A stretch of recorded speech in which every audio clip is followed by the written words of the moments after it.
Hello viewers, welcome once again to my channel on Cat Africa Live, and I'm still your guy, De-Graft Amoako. You know something? Current Kenyan President William Ruto has been on spotlight recently, which has made many Africans asking whether he's really serious about words he has been spitting on international platforms, or it's just something for the cameras to receive applauds and later go back to the default settings, as many African leaders has been doing anytime they climb to power new. On this particular segment, I'm going to show you 4 videos that shows that Mr. Ruto has started on best foot, but whether he can maintain the momentum is the question for the gods. Let's watch these videos and I'll be back. We need a financial transaction tax at a global level where even countries like Kenya pay. We do not want anything for free. You will pay more eventually because you have a bigger economy. We will pay commensurate to our economy. And we want those resources controlled not by IMF and World Bank. Because IMF and World Bank, you have the final say. We don't have no say. We want another organization of equals, where you have as much say because you pay, as much as we do because we also pay. That's the organization we are looking for. And that is why we are saying we need a new financial architecture, where governance, where power is not on the hands of a few people.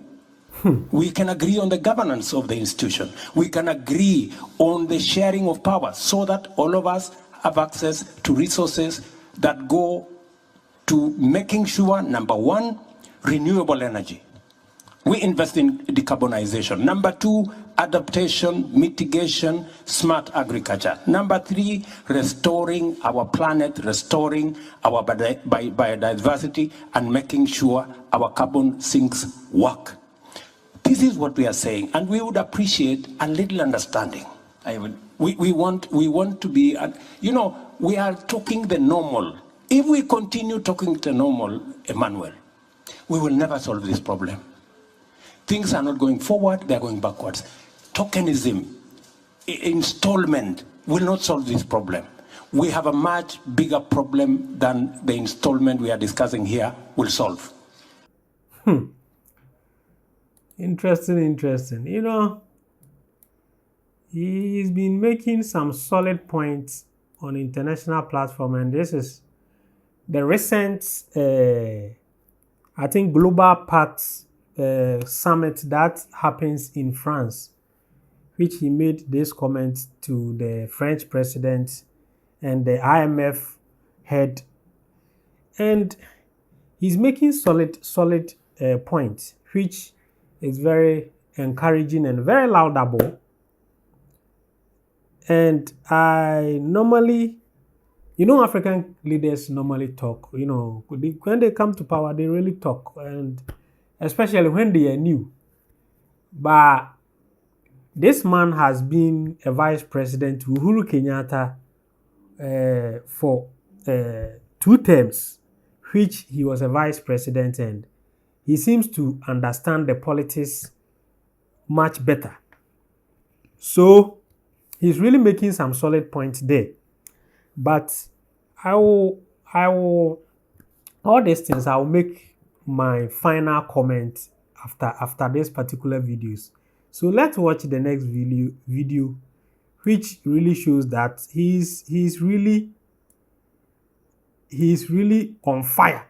He's really on fire. Now everybody is talking about William Ruto because he has been on fire for some time, and I really appreciate. So this particular video too, he was with the I think the ex-Zain, the founder of Zain, the Mr. Mo Ibrahim, a Sudanese British billionaire, and he made this comment too. So let's listen to what he said.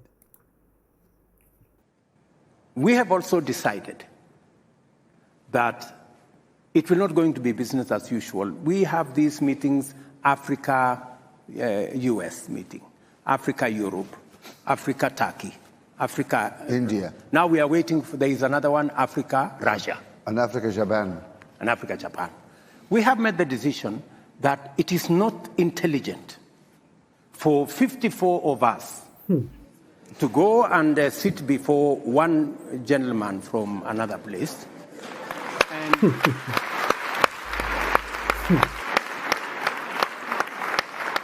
I mean, and sometimes we are mistreated. Yeah. You know, we are loaded into buses like school kids. You know, and it's not right. Well, you are summoned. You know, it's not right. So the decision that we have made as AU is that going forward, if there is going to be a discussion between Africa and any other country, we are going to be represented by the chair, the outgoing chair, the bureau. Chair of the commission or the chair and the chair of the Rex, and we have 5 Rex. That should be sufficient for, I mean, a meeting of maybe 6, 7, maybe 6, 7. Yeah. That should be able to represent Africa. And that is the position I am taking as the President of Kenya. For any other meeting that we are going to have with all these requests that we have a meeting between Africa and one other country. We respect the sovereignty of others. I think to ask for reciprocation is not to ask for too much. No. Another interesting video. I'm telling you, he's been making some good points.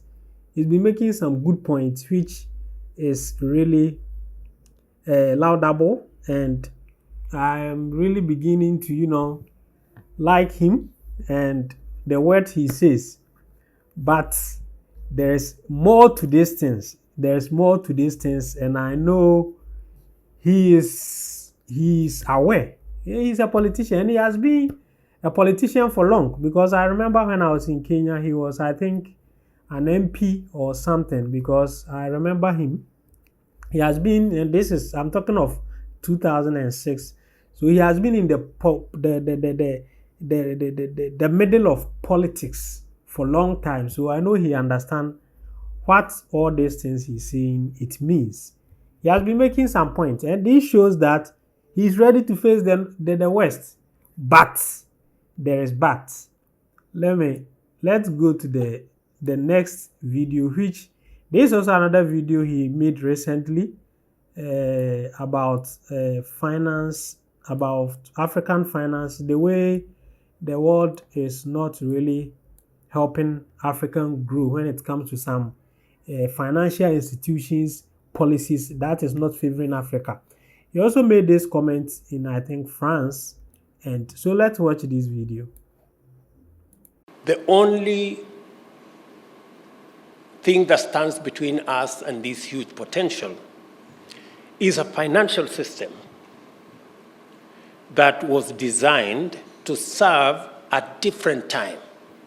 And that is why we are insisting that we must rethink the international financial system to align it with the reality and the imperative of this moment. It is not sustainable anymore for us, the IMF and the World Bank and the International Financial Institution in its current configuration. And we are not saying we want an international financial system that is favorable to Africa. No. We want an international financial system that is fair to everybody. Having a fair international financial system is not asking for too much. I think it's just asking for what is fair. We want to access development resources at the same rate as everybody else is. Whether we like it or not, we share this globe. And if today anybody imagines that climate change is affecting the global south more than the global north, it won't be for long. Shortly, we will all either float or sink. So the sooner we have a fair international financial system that makes it possible for us as humanity to exploit all the resources available to us in a sustainable manner, the better for all of us as humanity. The sooner we get ourselves there, the better. Another one. This is another solid point. And whoosh, he's really poking. He's really poking the Western countries. He's poking them. And it's interesting. It's interesting because his point he's making is solid. But I'm telling you, there is more to this issue, which after this I'll make my comment. This particular video, I think I've used it on one of my content recently, but it's also important to this particular content I'm doing. So I decided to bring it back so that those who haven't watched the previous content will also know what he also said in Djibouti's parliament about the dollar, the US dollar, and the uses of US dollar for our intra-African trade. And let's watch this video and let's listen. From Djibouti selling to Kenya, or traders from Kenya selling to Djibouti, have to look for US dollars. How is US dollars part of the trade between Djibouti and Kenya? Why?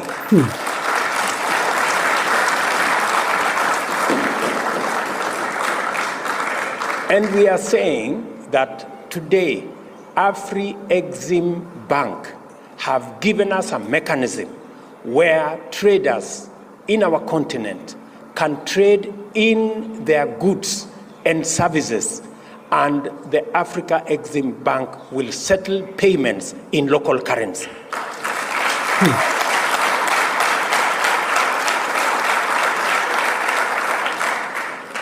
That is why Kenya champions the Pan-African payment and settlement system that is done by our own institution, the Afri-Exim Bank. Why, members? Why is it necessary for us to buy things from Djibouti and pay in dollars? Why? There is no reason.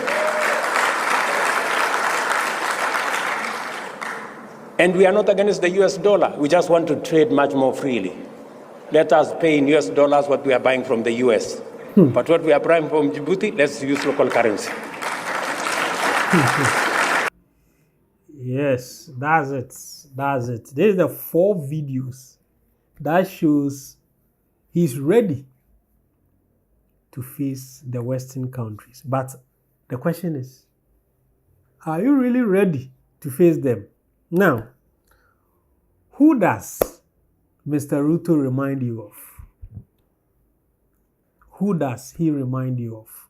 To me, he reminds me of the Ghana president, Nana Akufo-Addo.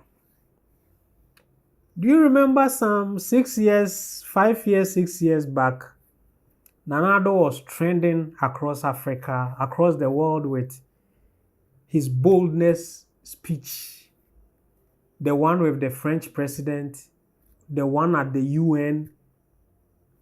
He was making some bold, when he climbed to power around 2017, 2018, the Ghana president was making such comments. Very bold comments, brave comments, and his videos were everywhere. Then few years down the line,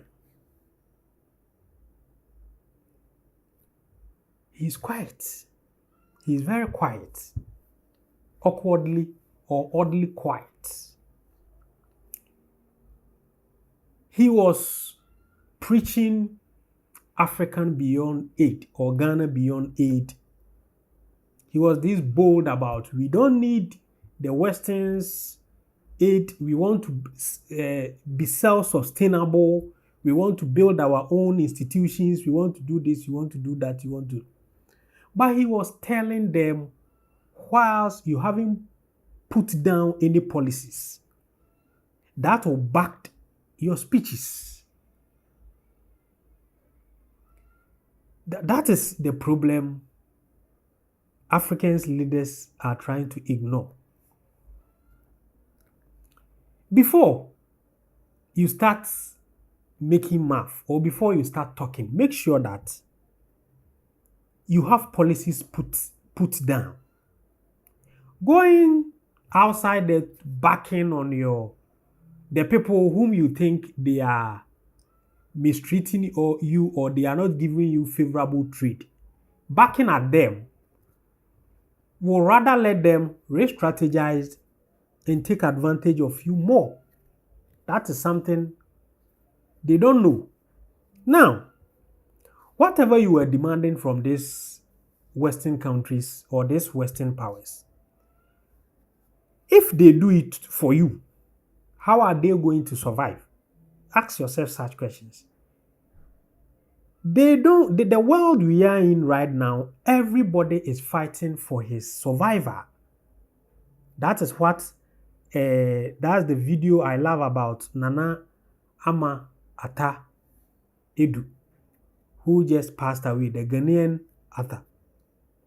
He said everybody is fighting for his survival. So we Africans, we have to also fight for our survival. So fighting for your survival, the African leaders, which you have African Union, you people have to sit on the table and re-strategize that. Okay, now, this is things that are affecting us as Africans. Our natural resources has been taken advantage for. We are just exporting raw materials. We are doing this. So these are things that are affecting us. So why don't we sit down and collaborate among each other so that we can take our decisions to the world trade or to those who are in charge when it comes to trade and tell them, we want to do this, we want to do it. Now we want to review all these policies that are not favoring us. And if you can't help us, we are going to withdraw we are not going to supply our raw materials or our natural resources. We are going to build things ourselves. And you come for the resources when we have already refined it, or we are going to do everything in our countries, and we are not going to go by your policies that are not favoring us. There have to be collaboration between African leaders. But when these leaders stand up and you start talking and you are making mouth and this one's, no, you are just a small country. They see you as a small country. And if you start talking, now, after the Ghanaian president talked like 5 years ago and he talked, at the end of the day, his economy, the Ghanaian economy, shrank. Dollar started skyrocketing. Inflation started going up. And you realize it was not ordinary. It was people pulling plugs to make things very difficult. And at the end of the day, have you seen him giving any big Pan-African speech? Nope. Recently, when they were in France, he was there. Few years ago, whenever they go to summit, they will give him the mic to tell them what he thinks, to be brave, and he will talk. Recently, they went to France and they didn't even give him the mic to talk. They are done with him. They have messed him up. His economy is now, so what are you going to say right now? Because at the end of the day now, you need aid from them. You need their help. So you can't talk against them. So all these speeches, instead of putting it into speeches, you sit down with African leaders and you people collaborate. And one collaboration that the Ghanaian president and Ivorian President Mr. Ouattara did that helped them is about cocoa. They collaborated on cocoa seed, and they decided because the two countries are Ivory Coast is the number one produced cocoa country. Ghana is second. So they collaborated together and go to those who they sell to, which I think Switzerland. And they told them, now we want increase, we want this, we want it. They put policy down, they go and present to them. And they got some results. At the end of the day, they increased the money they normally buy from these two countries. That are collaborations Africans have to start doing. It's not about talk. It's not about speech. We want this. No. If you want that and you don't put policies down with your people, if you go as a single country, they'll look at you, you talk, oh, okay, you talk, okay. But at the end of the day, they will squeeze your economy. They will make sure they will squeeze you up for you to shut up. And no one. But if it is a continent, if you are not getting from Kenya, you are not going to get from Ethiopia. If you are not going to get from Tanzania, if you are not getting from Ghana, you are not going to get from Ivory Coast. If we are going to be one and go to the world markets, all these speeches won't be important. Take action. Don't just talk. Take action. Don't be talking. Take action. Please subscribe to this channel and turn on the notification button so that anytime I upload a new content, you will be notified. Please. Thanks for watching.